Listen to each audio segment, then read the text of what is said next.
In this video we're looking at quadratic functions on a calculator and how our calculator can help us find different parts of our quadratic when we graph it. We'll be looking for the x-intercept and y-intercepts. Also, this is going to help us find our axis of symmetry and our vertex point, whether it's a maximum or minimum. So, how can our calculator do that? We're going to start with the equation y equals x squared plus 6, x plus 8. And we want to look at that in our calculator, kind of see what it looks like. And on this one, we'll go to the y equals section of our calculator to input the equation. And we have x squared plus 6x plus 8. Once we put it in the y equals section, we can go to graph to see the graph on our screen. Notice it was a positive x squared term, so we do expect the parabola to be facing upwards. That also means it has a low point. That low point is its minimum. That minimum can be found on our calculator.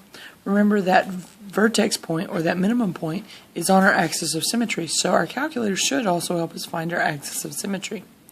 How does it do that? Well, above this trace button we have the word calc, which stands for calculate, and we're going to have our calculator calculate some stuff for us. We're going to hit second and the trace button. And for us, since we've already looked at our picture, we know we have a minimum. So our calculator will calculate either the maximum or minimum, depending on which one you need.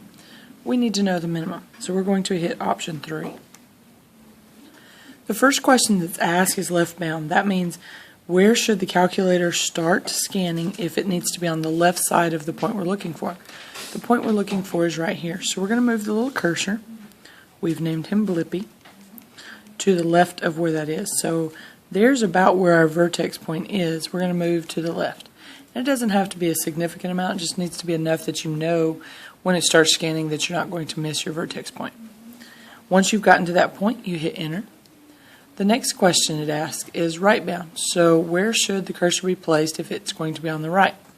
So if this is our vertex point, we're going to move our cursor somewhere to the right of that. And you'll notice when we pressed our enter button the first time, it put these arrows up at the top. That shows us where it's going to start scanning. And when we're to the right of our vertex point, which we should be to the right of it now, you would hit enter again. Notice another arrow pops up at the top. That means it's going to scan on the picture from arrow to arrow in hopes to find our minimum point for us. The next question to ask is, would you like me to guess? Of course we do, so we hit enter. It's going to scan and it finds the point of -3, -1. Every once in a while, due to the way the calculator is set up, it's not going to be able to fall exactly on the point.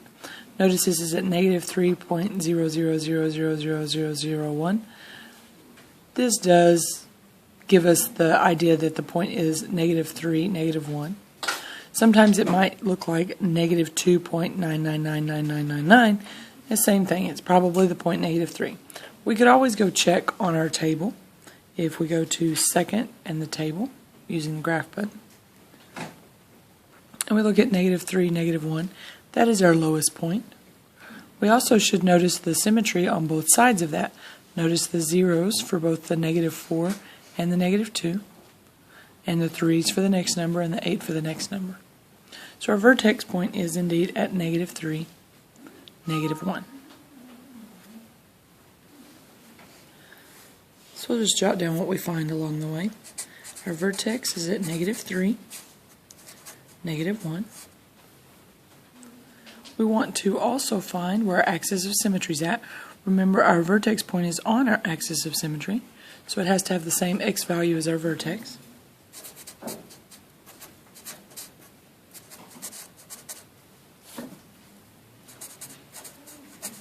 So our axis of symmetry is at x equals -3. Next, we want to be able to find our x and y-intercepts.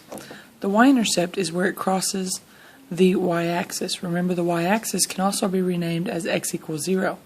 So what we're going to do is we're going to hit second and our trace button for calculate, and we're going to find out what the value is when x equals 0. So we're going to hit option 1. It says, what would you like your x value to be? We want it to be 0. And then when we hit enter, it gives us what our y value is, 8. So our point that it crosses the y-axis is at 0, 8. which is also called our y-intercept.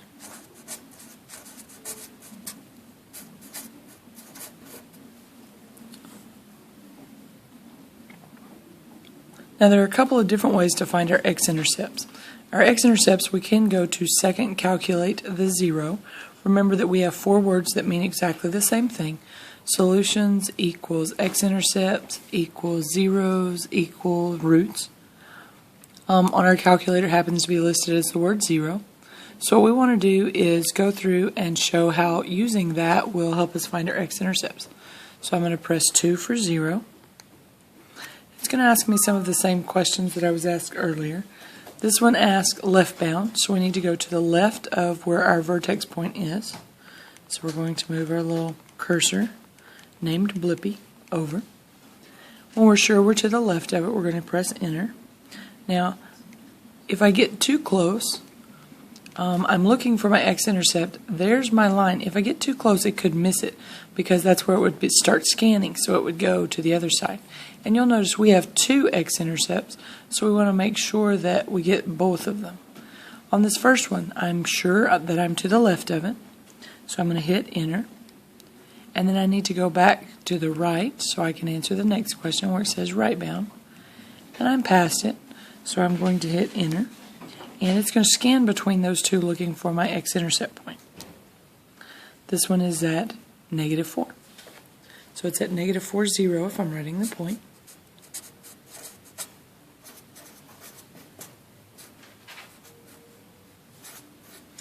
That's one of my intercepts. I want to go and see if I can find the other one.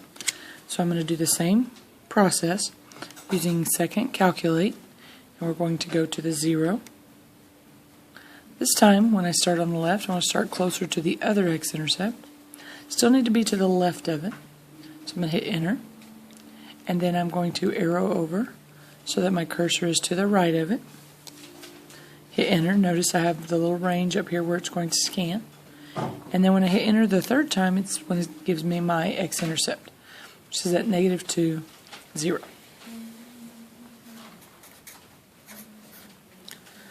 Now that's one approach to finding your x-intercepts. There's another one. Just like we did back when we did systems, we could have a second equation written in our y equals section. So I'm going to put y equals 0 because that's another name for the x-axis. Because it is a horizontal line at the x-axis where all of the y's equal 0. All of the points on the x-axis have a y value of 0. So since we have two equations in there, I'm going to make this a little darker so it shows up. So we're going to back up in front of the y2, press enter one time, and it'll make us a darker line so that we'll be able to see it when it comes across. So when we hit graph, first it's going to graph our parabola, then we have a line run across that is our y equals 0. What we're interested in doing on this one is finding its intersection point. We want to see where this parabola intersects this x-axis. So we're going to go to second, calculate, and we want to calculate the intersect, which is 5. Now on this one it's going to ask first curve, second curve. It's talking about when it says curve, which equation we're using. So up here in the top left corner, it shows you which equation you're using. For this one, we're using the first equation, which is our parabola. We're just going to hit enter. Then for the second curve, we're going to use that line, y equals 0. So we'll press enter again. Of course, we want it to guess. And it's going to automatically jump to one of the two vertices, or one of the two x-intercepts, depending on which one it's closest to. So over here it jumped to the one that is x equals -2. Notice that's one of the intercepts we got when we were using the 0 option. Now if we want it to come to this other one, we're going to do the same process. Second calculate, intersect. We just need to make sure that it's closer to that other one. And then we'll hit our enter, enter, enter for our first, second, and guess. And this one gives us the -4 option. So we have -4, 0. It does cross the x-axis 2 times. Remember that quadratics, because they have that square term in them, give us at least, well, at most, 2 different options that we could have. We have 2 answers on this one. Sometimes we have 1, sometimes we'll have none. But for this one, we happen to have 2 x-intercepts. And that's how your calculator can help you find your vertex, your axis of symmetry, your y-intercept, and your x-intercept.